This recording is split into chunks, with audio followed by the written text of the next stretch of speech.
Vous savez, Les Intrus, c'est un de ces films qui m'ont toujours laissé un sentiment mitigé.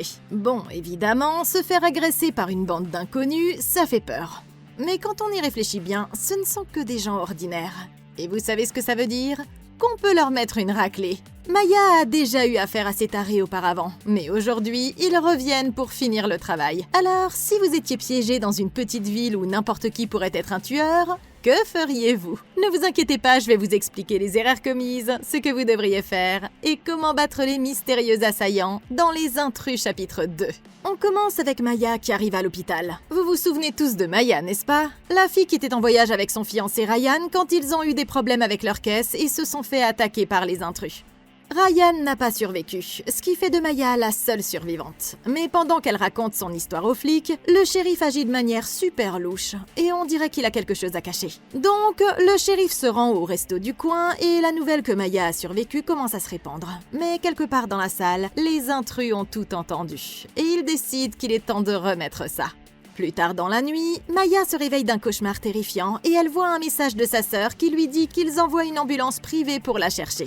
Mais c'est alors qu'elle reçoit un appel d'un numéro inconnu. Quand elle répond, elle est horrifiée d'entendre un des intrus à l'autre bout du fil. À ce moment-là, elle entend une bagarre éclater dans le couloir. Et là, elle comprend immédiatement. Les intrus sont revenus. Du coup, Maya se débarrasse de ses moniteurs et se prépare à se tirer d'ici. Ok les amis, bon là ça risque d'être un peu délicat, mais vous savez déjà que j'ai un plan pour survivre. Ces crétins n'arrêtent pas de surgir à l'improviste. Mais comme je l'ai dit dans l'intro, en 1 contre 1, ces gars-là représentent au mieux une menace de niveau intermédiaire. Parce que sous leur masque, ce sont juste des gens normaux comme vous et moi. Ils ne peuvent pas contrôler la réalité comme Gripsou, ni entrer dans mes rêves comme Freddy. Ils n'ont même pas de super pouvoir ni de super résistance. Ce ne sont que de simples inconnus équipés d'armes basiques et connaissant légèrement mieux la région que moi. Donc oui, dans un combat à 1 contre 1, je dirais que ce serait un combat assez équilibré. Mais c'est là que se pose notre premier problème, parce que les intrus aiment venir en nombre. Donc, quand ils débarquent, ils ne viennent jamais seuls. Il y a l'épouvantail, Pin-Up et Dollface qui essaient tous les 3 de vous éliminer en même temps. Et c'est là leur plus gros avantage. De plus, n'oublions pas que notre héroïne Maya se remet encore des blessures infligées par l'épouvantail dans la cabane. Donc, comme c'est un 3 contre 1 et qu'elle a déjà perdu beaucoup de points de vie, elle va devoir éviter le combat à tout prix. Si c'était moi dans cette situation, je me concentrerais avant tout sur la discrétion. Et la première chose que je ferais, ce serait de débrancher ce fichu moniteur cardiaque. Mais enfin, ma fille, ils sont là dehors à te chercher. Et ce truc est là à biper comme un malade. Je vais donc utiliser 1% de mon cerveau très rapidement pour le débrancher. Et comme ça, je ne leur dirai pas exactement où je suis. Ensuite, je vais mettre mon téléphone en mode silencieux et baisser la luminosité au maximum pour qu'aucun appel inopiné ne me trahisse. Maintenant, je ne sais pas pourquoi Maya fait comme si elle ne pouvait pas simplement appeler les secours, mais si mon téléphone fonctionne, je vais appeler les flics. Parce que même si le shérif est dans le coup, son adjoint ne l'est clairement pas, donc ça vaut le coup d'essayer. Et si ça ne marche pas, je vais faire ma chieuse et appeler le patron du mec en contactant la police d'État au lieu de la police locale. Ensuite, je n'aurai plus qu'à pousser quelque chose de lourd devant la porte et à me recoucher jusqu'à l'arrivée du SWAT. Facile. À défaut, je prendrai une arme dans la chambre et je m'échapperai aussi discrètement que possible. En chemin, je chercherai des employés de l'hôpital que je pourrais utiliser comme bouclier de viande. Ou s'ils sont déjà morts, je fouillerai leur corps à la recherche de cartes-clés ou de clés de voiture ou de tout autre objet utile. Et si je vois un des intrus, je resterai silencieuse jusqu'à ce qu'il passe ou je lancerai quelque chose dans le couloir pour l'attirer dans une autre direction. Ensuite, il ne me restera plus qu'à me rendre au parking ou à l'endroit où sont garées les ambulances, à monter dans un véhicule et à partir avant qu'ils ne me trouvent. Bref, tout ça devrait me permettre de sortir d'ici sans problème. Donc, Maya jette un œil nerveux dans le couloir pour s'assurer que la voie est libre, puis elle commence à se déplacer discrètement à la recherche d'une sortie. Il n'y a personne en vue, mais quand elle se précipite vers la porte, les intrus l'ont déjà bloquée. Et tout à coup, tout s'assombrit à l'exception d'une lumière rouge clignotante. On dirait bien qu'ils l'ont piégée, et elle n'a pas de réseau pour appeler de l'aide. Sa seule option est donc de chercher une autre issue. Mais c'est alors qu'elle commence à entendre des bruits suspects au loin, et elle a clairement l'impression que ses agresseurs pourraient se cacher n'importe où. Elle parvient à atteindre une autre sortie, mais celle-ci est également bloquée. Et puis, sorti de nulle part, le type au masque d'épouvantail fait irruption dans la pièce voisine. Maya se réfugie alors dans la salle au bout du couloir. Elle a tout à coup une idée et commence à fermer tous les rideaux pour que l'épouvantail ne sache pas où elle se cache. Mais le type entend évidemment le bruit et commence à tout fouiller pièce par pièce. Mais pendant qu'il se déplace plus lentement que ma grand-mère, Maya guette le moment propice pour s'enfuir et elle se met à courir pour sauver sa vie. Une fois de plus, elle parvient à atteindre un de ses mini-ascenseurs et s'y engouffre comme dans Outlast, juste au moment où Pin-Up commence à marteler la cage. Mais l'ascenseur se verrouille et commence à descendre pour s'arrêter à l'endroit le plus effrayant qui soit, le sous-sol. Eh oui, et il n'y a pas une minute à perdre. Maya sort donc lentement et commence à réfléchir à l'endroit où elle va se rendre. Mais quand elle se décide enfin, elle oublie son téléphone dans ce satané ascenseur. Mais enfin, ma fille, t'es sérieuse là ? Elle continue à suivre les panneaux de sortie jusqu'à ce qu'elle atteigne un long couloir. Mais c'est alors qu'elle entend des pas provenant de l'autre côté. Elle reste là immobile jusqu'à ce que l'épouvantail apparaisse. Et il se met à courir à toute vitesse vers elle. Elle n'a donc d'autre choix que de se réfugier dans une autre pièce et de se mettre à l'abri derrière des barils. Mais le type sait qu'elle n'a nulle part où aller. Il commence donc à chercher Maya qui essaie de rester silencieuse. Et en fait, le plan fonctionne plutôt bien. Jusqu'à ce que la nana heurte une clé à molette avec son genou. Et là, le gars reste planté comme ça pendant une seconde du genre « Hein, d'où ça vient ça ?» Et puis tout à coup, bam, il commence à renverser tous les barils juste au-dessus d'elle. Mais Maya attrape cette lance et lui balance un max d'azote liquide, ce qui lui fait perdre ses moyens suffisamment longtemps pour qu'elle puisse se tirer. Ok les gars, je me dois d'intervenir rapidement parce que c'est carrément gênant. Tout d'abord, comment peut-on oublier son téléphone dans une situation pareille ? Je veux dire, si tu l'avais perdu ou s'il était cassé, ça passerait, mais l'oublier, honnêtement, c'est la chose la plus stupide que j'ai jamais vue. Je vérifie toujours 2 fois si j'ai mes clés, mon portefeuille et mon téléphone quand je pars faire des choses du quotidien. Et je sais très bien que je ne suis pas la seule. Donc il faudrait littéralement avoir le QI d'une huître pour faire une erreur pareille. Et honnêtement, on dirait bien que c'est le cas. Maintenant, comme je l'ai déjà dit, la première chose que ferait toute personne intelligente dans cette situation serait de se procurer une arme. Mais Maya, elle se promène les mains vides comme si elle était prête à en découdre seule. Donc avant de partir, je vais prendre des ciseaux, un vase ou autre chose pour ne pas me retrouver sans défense. Et tant qu'il ne savait pas où j'étais, je me serais efforcée que ça reste ainsi. Alors dites-moi pourquoi, dès que cette fille a vu l'épouvantail, elle s'est mise à faire autant de bruit qu'un éléphant pour attirer son attention. Honnêtement, qu'est-ce que ça lui apportait ? Elle avait juste à se cacher et à s'enfuir plus tard. Il n'y avait littéralement aucune raison de faire ça. Non, la seule raison qui aurait pu avoir du sens, c'est si elle avait prévu de sauter sur le mec quand il aurait mordu à l'hameçon. Ce qui m'amène à mon prochain point, parce que comme je l'ai déjà dit, le plus grand avantage des intrus, c'est leur nombre. Donc si tu peux en éliminer un, ça veut aussi dire que combattre les 2 autres sera beaucoup plus facile. Maintenant, l'épouvantail peut sembler assez intimidant au premier abord, mais regardez-le bien. Il porte des bottes et un jean skinny. Le plus effrayant chez lui, c'est son sens de la mode. Et quand on fait abstraction de la hache et du masque flippant, c'est juste un type normal. Donc si j'avais eu l'occasion de le surprendre pendant qu'il avait le dos tourné, je me serais juste approchée et je l'aurais descendu. Du gâteau. Maintenant, je vais quand même lui accorder un peu de crédit. Maya a réussi à s'emparer du pulvérisateur, mais elle a complètement raté une autre occasion de neutraliser ce type. Elle l'avait mis en difficulté. Alors je l'aurais simplement assommé, je lui aurais pris sa hache et je l'aurais achevé. Ensuite, j'aurais eu une arme et je n'aurais plus qu'à m'occuper tranquillement des 2 autres. Ce qui aurait été plutôt facile. Mais si vous pensez que ça, c'était pas terrible, attendez de voir ce que cette idiote va faire ensuite. Maya continue d'avancer jusqu'à ce qu'elle arrive à un croisement où sa seule option est d'entrer dans la morgue. Mais c'est littéralement une impasse. Le seul endroit où elle peut se cacher, c'est dans une des cellules réfrigérées où sont entreposés les corps. Alors, vu que l'épouvantail se rapproche, elle en choisit une et grimpe à l'intérieur. Et vous ne devinerez jamais qui s'y trouve. Son fiancé décédé, Ryan. Oh, comme c'est romantique.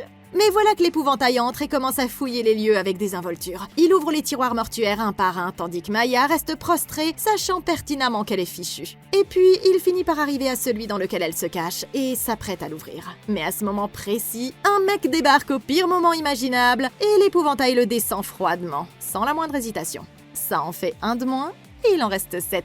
Mais maintenant, il faut qu'il aille cacher le corps, ce qui donne à Maya l'occasion de s'échapper. Elle parvient enfin à sortir et se met à courir dans la rue. Mais cet endroit est pratiquement au milieu de nulle part. Et l'épouvantail sait qu'elle ne va pas pouvoir aller bien loin. Quelque part sur la route, elle aperçoit un pick-up devant une vieille ferme délabrée et s'y réfugie. Mais comme elle ne trouve pas les clés, elle est obligée de chercher un autre véhicule. Elle traverse l'enclos à chevaux et se faufile derrière la maison, où elle finit par trouver une boîte contenant tout un tas de clés. Mais quand elle les passe en revue, une voix lui crie « Pas bouger !» Elle se retourne et voit une vieille fermière armée d'un revolver. Terrifiée, Maya la supplie d'appeler la police. Et bizarrement, la femme lui répond qu'ils ne vont pas l'aider.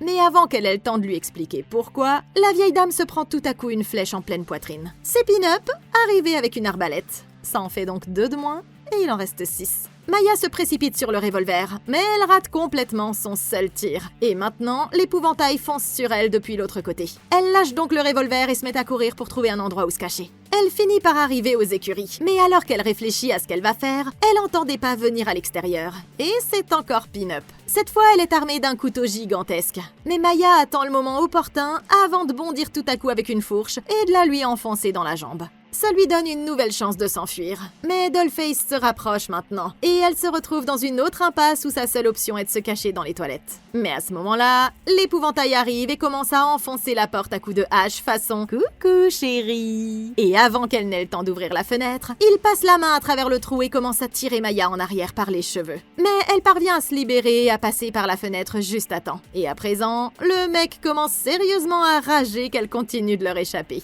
Ok les gars, je vais pas vous mentir, je comprends pourquoi le gars est en colère. Se faire humilier par une quiche dans son propre salon, c'est grave. Mais franchement, Maya n'aurait même pas dû réussir à sortir de l'hôpital, parce que se cacher parmi les cadavres, c'était vraiment la stratégie la plus naze que j'ai jamais vue. Désolée, mais c'est quoi cette idée débile ?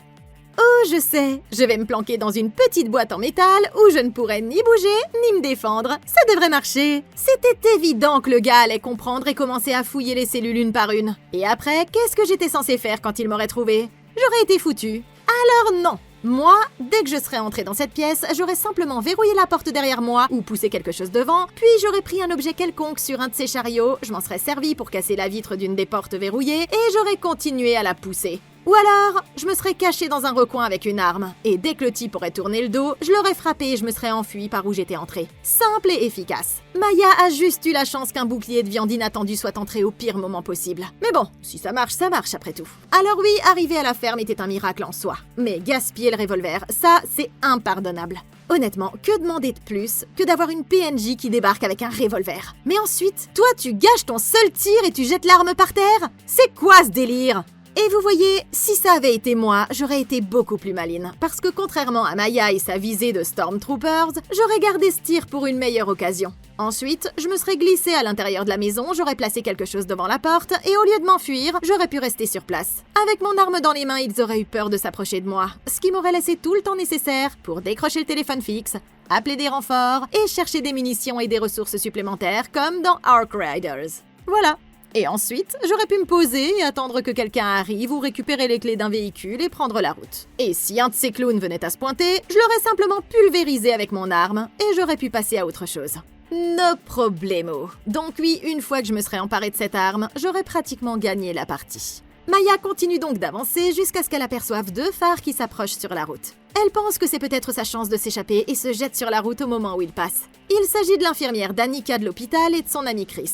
Et Maya monte sans hésiter. Mais plus elle y réfléchit, plus elle commence à s'inquiéter. Et ces deux-là restent assises là, prenant leur temps, jusqu'à ce que Danica verrouille brusquement les portes. Maya commence à paniquer et crie aux filles de la laisser descendre. Mais elle lui répète simplement qu'elle doit se détendre. Après avoir réalisé qu'elle ne pouvait pas sortir, elle accepte de se rendre chez Danica, mais elle a définitivement trop peur pour faire confiance à qui que ce soit dans cette ville. Pendant le trajet, elle remarque une paire de chaussures de travail par terre, et elle décide de les enfiler au cas où elle devrait prendre la fuite. Elle prend aussi la trousse de premier secours qui se trouve derrière le siège, ce qui est judicieux parce qu'elle va bientôt en avoir besoin. Pendant ce temps, les 2 autres filles montent le volume de la radio et commencent à parler à voix basse pour que Maya ne puisse pas les entendre. Mais alors que la situation ne semblait pas pouvoir empirer, 2 hommes apparaissent au milieu de la route et Danica se range sur le côté pour les laisser monter. Maya se retrouve donc coincée à l'arrière entre ces 2 individus à l'air menaçant, que Danica présente comme ses colocataires Gregory et Wayne. Apparemment, ils ont perdu leur clé au bar et ont dû rentrer à pied. Et Greg commence immédiatement à la questionner avec la plus grande insistance. Les choses ne s'améliorent pas quand Chris sort un énorme couteau de chasse et commence à découper une pomme comme pour dire « Allez ma fille, lis entre les lignes, tu veux bien ?» Et Maya remarque un tatouage en forme de smiley sur le cou de Greg, qui ressemble étrangement à celui que les inconnus dessinaient dans la cabane. Mais elle continue à sombrer peu à peu dans la paranoïa au point de voir les masques des intrus sur le visage de tout le monde. Alors elle décide enfin de passer à l'action. Quand Chris pose le couteau, Maya s'en empare, bondit hors du pick-up et le jette directement du haut de la colline. Les autres sortent pour la poursuivre, mais elle se relève et s'enfuit avant de trouver un endroit où se cacher. Quelques secondes plus tard, ils arrivent avec leur lampe torche, mais ils passent sans remarquer où elle se trouve. Maya attend donc qu'il soit parti avant de se relever et de s'éloigner à pas de loup. L'aube est presque levée lorsqu'elle arrive à un ruisseau et elle s'arrête pour boire. Elle était déjà bien amochée au départ, mais à présent, ses points de suture se sont rouverts et elle perd beaucoup de sang. Vous savez ce que ça signifie? Qu'il est temps de jouer au petit chirurgien dans la vraie vie. Maya sort donc la trousse de premier secours et verse du désinfectant sur la plaie. Ça fait un mal de chien, mais c'est rien comparé à ce qui l'attend ensuite, parce que maintenant, elle va devoir prendre l'aiguille et se recoudre elle-même. En fait, c'est tellement douloureux qu'elle est obligée de prendre un petit bâton et de le serrer entre ses dents pour y arriver. Mais elle tient bon et réussit à terminer. Et maintenant, tout ce qu'elle a à faire, c'est foutre le camp de cette ville. Ok, Maya a probablement l'impression d'avoir fait quelque chose de bien, mais honnêtement, je ne suis pas d'accord. C'est vrai, je comprends pourquoi elle est un peu parano, surtout vu la façon dont Greg la regardait. Donc on pourrait penser que son seul choix était d'appuyer sur le bouton éjecter. Mais personnellement, je serais restée avec le groupe. Je sais, ça semble complètement dingue, mais laissez-moi vous expliquer.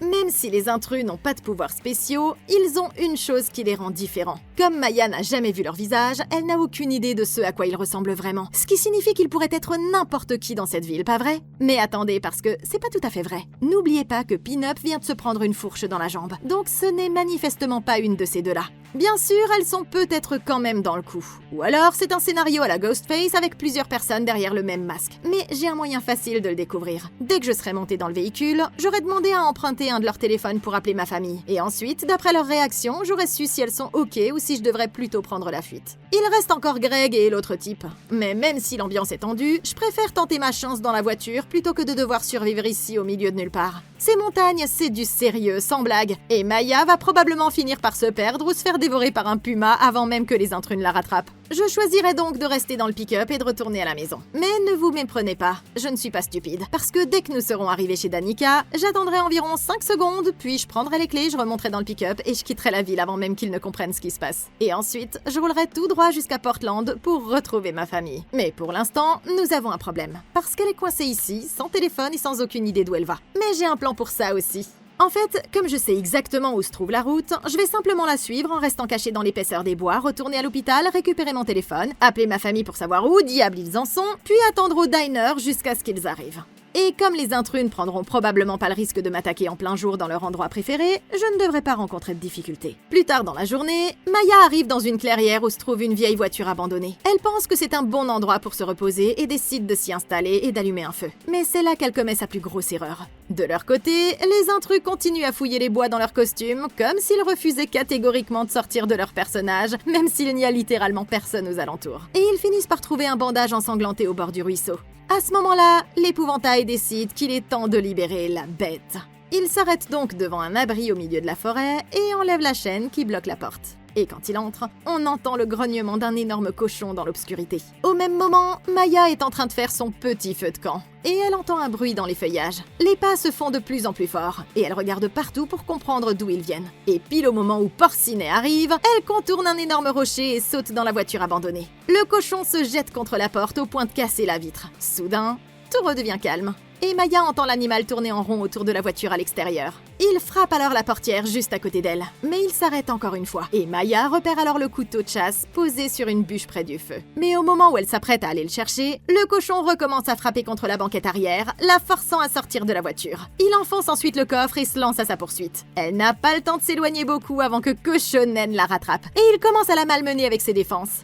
Elle est littéralement ballottée comme un jouet à mâcher sans aucun moyen de se défendre, jusqu'à ce qu'elle décide finalement de faire la morte au lieu de se débattre. Elle ne peut que rester immobile pendant que Porky se penche et renifle tout près de son visage. Puis, il se met debout juste au-dessus d'elle et l'écrase alors qu'elle reste prostrée. Mais le plan fonctionne, et il finit par décider de passer à autre chose. Alors, profitant de la distraction de Pumba, Maya recommence à ramper vers le couteau de chasse. Mais dès qu'elle bouge, il revient la charger et commence à la secouer encore plus fort qu'avant. Le cochon la renverse et lui mord la jambe. Mais Maya attrape une branche enflammée et commence à le repousser façon femme des cavernes. Et pendant qu'il secoue les flammes, elle attrape le couteau et le tient bien droit juste au moment où Porcinet se précipite vers elle à pleine vitesse. C'est un coup efficace, mais le cochon n'est toujours pas mort. Et pendant une seconde, celui-ci est sur le point de se relever. Mais Maya se laisse porter par son instinct et continue de le poignarder jusqu'à ce qu'il finisse par mourir. Et ça fait un cochon de moins, et il n'y en aura pas d'autre à abattre.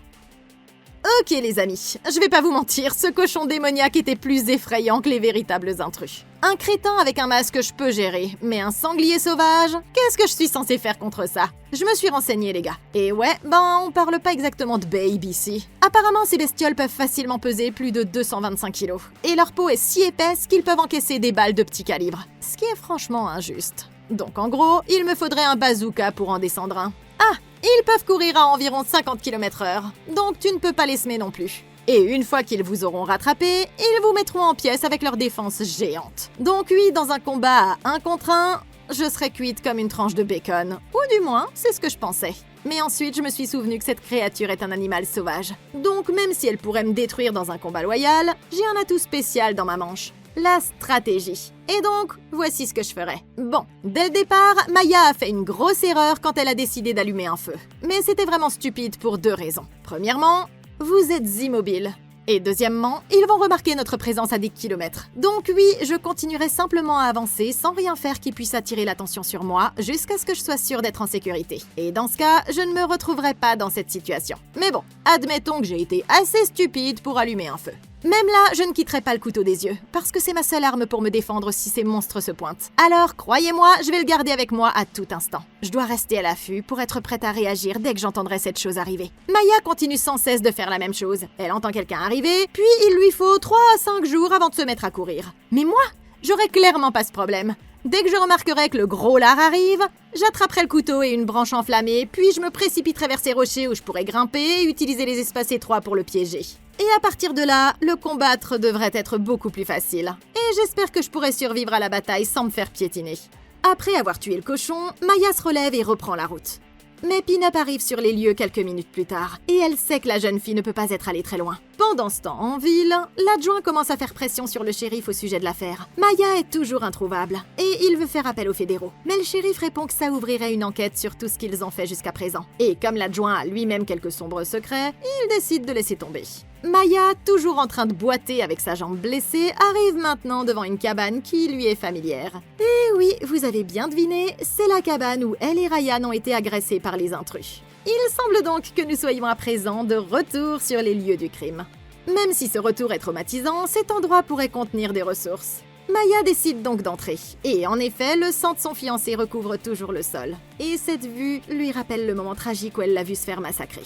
Mais maintenant, l'endroit est paisible. Alors elle se dirige vers la cuisine pour boire un peu d'eau. Après avoir bu et mangé quelques crackers, elle attrape un gros couteau et part à la recherche de vêtements propres. Leurs sacs sont toujours dans la salle de bain, et elle respire profondément l'odeur du sweat à capuche de Ryan avant de l'enfiler. Mais au moment où elle s'apprête à reprendre la route, elle entend quelqu'un d'autre entrer dans la maison. Maya attend qu'il s'approche, puis bondit en brandissant son couteau. Mais elle manque de poignarder cet inconnu qu'elle n'a jamais vu auparavant. Le type est tout aussi surpris qu'elle, mais il lui explique qu'il travaille pour les affaires internes et qu'il a été envoyé là-bas pour enquêter sur le département du shérif. Maintenant qu'elle lui fait confiance, elle suit le type jusqu'à son véhicule.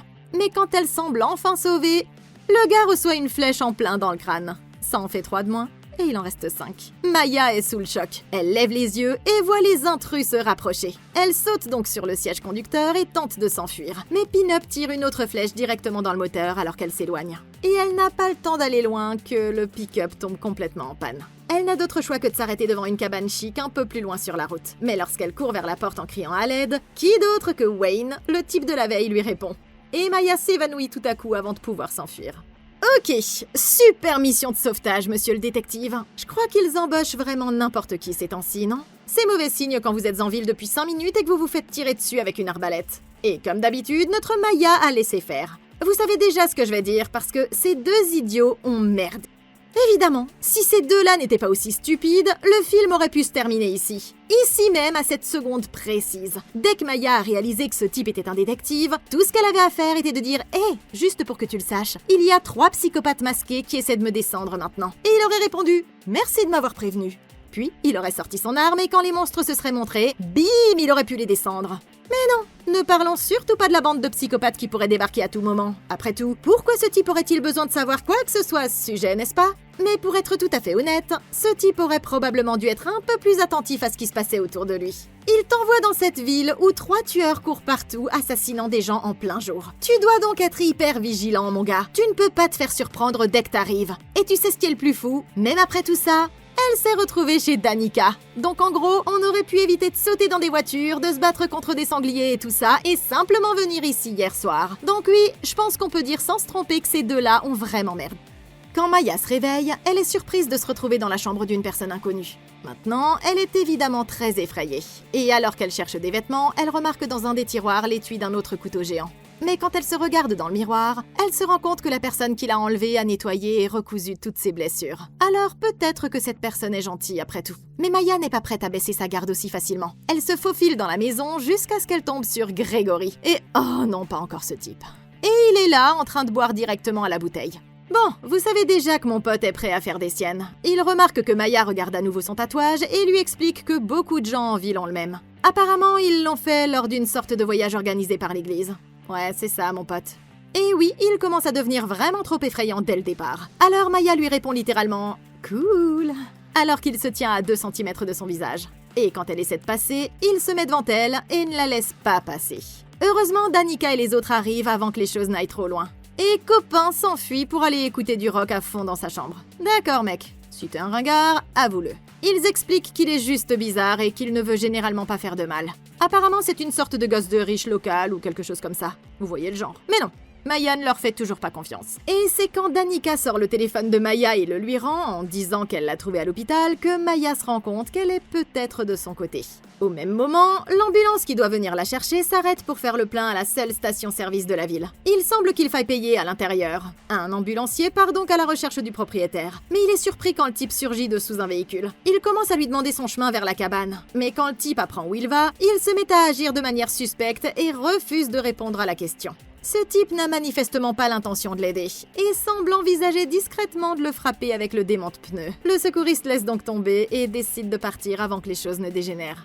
Ok, d'accord. Si ce type savait ce qui est bon pour lui, il monterait dans le van et ramènerait son cul à la maison. Parce que, désolé, mais peu importe ce qu'il gagne, ce n'est certainement pas assez pour supporter tout ça. On dirait que Maya a la vie facile maintenant, non? Tout ce qu'elle a à faire, c'est d'attendre que l'ambulance arrive et de se tirer. Mais c'est là que vous vous trompez, parce que les intrus savent qu'elle est sur le point de quitter la ville. Donc s'ils reviennent, ce sera bientôt. Et on a besoin d'un plan au cas où. Tout d'abord, ce type Greg. Oui, on ne peut pas lui faire confiance. Entre son comportement bizarre, son alcoolisme et son tatouage, on doit vraiment garder un œil sur lui.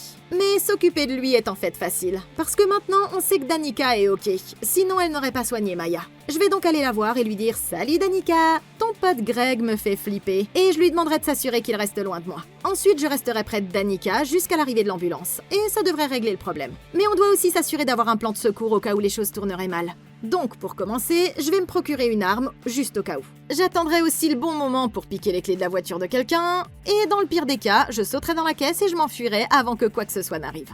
Dans la maison, Maya a enfin l'occasion d'envoyer un SMS à sa sœur, qui lui dit que l'ambulance devrait arriver dans environ 20 minutes. Il semble qu'elle va enfin pouvoir quitter cette ville, mais c'est alors que son vieil ami Greg passe lui rendre visite. Il fait irruption dans la pièce, brandissant nonchalamment un énorme couteau, qu'il range dans l'étui que Maya a trouvé un peu plus tôt. Mais il se contente de rester là et de la fixer du regard pendant 1 minute, avant de décider que c'est maintenant le bon moment pour lui demander ce qu'elle a ressenti lorsqu'elle a été poignardée. Oh gars, calme-toi. Mais Maya, elle en a marre de laisser ce type lui faire peur. Elle lui répond donc du tac au tac et lui dit que la seule chose à laquelle elle pouvait penser, c'était de buter le salaud qui lui avait fait ça. Greg dit alors à Maya qu'elle a eu de la chance d'avoir survécu. Et parmi toutes les fois où ça s'est produit auparavant, elle est la seule à s'en être sortie. Elle lui demande à combien de personnes ils ont fait ça. Mais ils sont tellement nombreux que Greg ne s'en souvient même pas. Et honnêtement, personne ne s'en soucie assez pour compter. Ils le font juste pour le plaisir de s'amuser. Elle ne sait toujours pas si ce type est juste ivre ou s'il est en fait l'un d'entre eux. Mais heureusement, Danica se met à le chercher. Et dès qu'il quitte la pièce, Maya s'enferme à l'intérieur et pousse la commode devant la porte. Les secours sont toujours en route, mais elle doit tenir bon jusqu'à leur arrivée. Elle ramasse donc des ciseaux par terre au cas où. C'est alors qu'elle entend les autres se disputer à l'extérieur. Et bien que Danica tente de l'en empêcher, Greg monte dans sa voiture et prend la route. Mais à présent, Maya commence à s'inquiéter. Elle sort donc son téléphone pour envoyer un SMS à sa sœur. Mais les messages ne passent pas. À ce moment-là, elle entend un grand bruit provenant de l'intérieur de la maison. Horrifiée, Maya retient son souffle tandis que quelqu'un commence à tirer sur la poignée de la porte. Jusqu'à ce que tout à coup, Pin-Up la pousse et essaie de la défoncer. Maya se précipite alors vers la porte et commence à la repousser pour la fermer. Mais juste au moment où elle semble avoir réussi à la retenir, Dollface apparaît juste derrière elle. Et elle commence à chanter Rockabye Baby de sa petite voix effrayante. Mais cette folle ne se rend pas compte que Maya a des ciseaux à la main, et elle se retourne brusquement et la poignarde dans l'épaule. Ça donne à Maya l'occasion de courir vers les toilettes, juste au moment où Dollface commence à essayer de forcer la porte. Elle aperçoit l'ambulance garée à l'extérieur, mais il y a des barreaux aux fenêtres, ce qui rend impossible de sortir par là. Et comme il n'y a toujours pas de réseau, elle ne peut pas appeler à l'aide. Son seul choix est donc de sortir de la pièce et de trouver un autre moyen de s'échapper. Ok, bon là il s'agit évidemment d'un piège. Maya doit donc anticiper les prochains coups. Les intrus s'attendent manifestement à ce qu'elle se faufile à l'intérieur de la maison. Mais c'est là que je vais les surprendre, parce que je vais simplement sortir par la fenêtre, monter sur le toit et trouver un endroit où descendre. Ensuite, je me faufilerai jusqu'à l'ambulance et je m'enfuirai. Facile, mais imaginons que je doive traverser la maison. Eh bien, ça va être un peu plus compliqué. Tout d'abord, j'ai besoin d'une arme. Je vais donc probablement prendre le couvercle du réservoir des toilettes, puis chercher une meilleure arme pendant que je me faufile dehors. Si un intrus m'attaque, je vais simplement esquiver son coup et le frapper à la tête. Et si les choses se compliquent, je vais utiliser mon arme ultime et lui arracher son masque. Il va probablement paniquer en essayant de le remettre. Ensuite, je vais donc le neutraliser, prendre son arme, et le tour sera joué. Mais attendez, c'est là que le plan devient intéressant. Parce que les intrus s'attendent à ce que je me dirige vers l'ambulance, n'est-ce pas? Mais au lieu de ça, je vais chercher les clés de la voiture de Danica. Ensuite, je vais prendre sa voiture et m'enfuir avant même qu'ils ne s'en aperçoivent. Et comme ça, je serai libre. Hyper facile. Cette fois, Maya se faufile dans l'autre pièce et sort dans le couloir. Mais quand elle arrive dans le salon, elle est horrifiée de voir que Danica et Chris sont toutes les deux attachées à des chaises, la gorge tranchée. Il n'y a toujours aucun signe des intrus. Alors Maya se dirige nerveusement vers la porte d'entrée. Mais elle ne se rend pas compte que Dollface l'attend déjà dehors. Elle aperçoit l'ambulance au bout de l'allée. Mais elle trébuche sur le corps de Wayne alors qu'elle se met à courir vers elle. Je suppose qu'il n'était pas dans le coup finalement. Terrifiée, elle se précipite vers le véhicule. Mais quand elle monte à bord, Pin-Up est déjà au volant. Et il semble que l'ambulancier soit déjà à la morgue. Ça fait donc 7 victimes, et il n'en reste plus qu'une. Les deux femmes commencent à se battre quand Pin-Up se jette sur Maya avec un couteau. Mais celle-ci attrape son bras et lui fait lâcher la lame. La psychopathe la projette contre le siège avant. Mais cette fois, c'est Maya qui prend le dessus. Et tout à coup, elle sort les ciseaux et les enfonce directement dans la tête de la psychopathe. C'est un coup fatal. Et Maya est enfin en position de force après avoir tué sa première victime. Mais alors, sortie de nulle part, l'épouvantail arrive et commence à briser la vitre. Maya saute donc sur le siège conducteur et commence à accélérer. Pour une fois, il semble qu'elle pourrait y arriver. Mais surprise, Pin-Up se relève et enroule la ceinture de sécurité autour de son cou. Maya lutte de toutes ses forces pour rester sur la route, alors qu'elle est lentement étranglée. C'est alors qu'elle prend conscience de ce qu'elle doit faire. Elle met sa propre ceinture de sécurité, appuie sur l'accélérateur et fait décoller l'ambulance en la lançant dans des débris au bord de la route. L'ambulance se retourne et glisse jusqu'à s'arrêter. Maya sort la première, rampant à travers la vitre cassée. Et alors qu'elle titube de l'autre côté, elle remarque Pin-Up allongée sur le sol, inconsciente. Cette fois, Miss Pin-Up ne se relèvera pas. Et maintenant, il est temps de découvrir qui se cachait derrière le masque. Mais alors que Maya se penche lentement pour l'enlever, elle entend un véhicule rouler à toute vitesse sur la route et doit s'enfuir avant de se faire prendre. Ce sont les deux autres intrus. Et ils sont vraiment surpris de trouver leur copine étalée sur le béton. L'épouvantail s'approche le cœur brisé et il enlève le masque de la jeune fille, révélant qu'il s'agissait en fait de Shelly, celle du restaurant. Mais il ne dit toujours pas un mot assis là, tenant son corps de manière dramatique. Désolé mec. C'était vraiment du sérieux ces deux-là en fait. Il s'avère qu'ils se connaissent depuis très longtemps. Pendant tout ce temps, Pin-Up a eu des flashbacks de son enfance quand elle s'était liée d'amitié avec le petit épouvantail grâce à leur amour commun pour intimider les autres enfants. Mais un jour, une autre fille nommée Tamara s'est approchée et a embrassé son homme juste devant elle. Et Shelly n'était pas prête à laisser passer ça. Alors elle a bien secoué la fille, si vous voyez ce que je veux dire. Et ils ont même peint un petit smiley sur le trottoir. Donc oui, c'est de là que vient toute l'histoire de Tamara. Bizarre, non ? Mais revenons au présent. Maya observe depuis le bas-côté l'épouvantail assis là à l'air triste et complètement perdu avant de disparaître dans les bois. Au final, ça fait donc 7 victimes et un intrus de moins. Maya étant toujours prisonnière de ce cauchemar sans fin. Mais je crois bien qu'il va falloir attendre le chapitre 3 des intrus pour voir comment tout ça se termine. Les intrus, chapitre 2. Un film intéressant. Il s'agit clairement d'un film de transition, parce qu'en le regardant, on comprend qu'il prépare le terrain pour l'inévitable chapitre 3 des intrus. Allez, soyez honnêtes, sérieusement, j'ai raison, non? J'ai adoré le premier film des intrus parce que c'était vraiment flippant. Et Liv Tyler, elle est géniale. Qui est gentil, qui est méchant là-dedans? Je sais plus. Donc oui, si vous auriez fait quelque chose différemment dans l'épisode d'aujourd'hui, dites-le moi dans les commentaires ci-dessous. Merci beaucoup d'avoir regardé. Laissez un like, abonnez-vous, consultez la playlist de Comment Battre pour plus de vidéos comme celle-ci. Je m'appelle Sophie, on se retrouve dans la prochaine vidéo, et d'ici là, passez une excellente journée!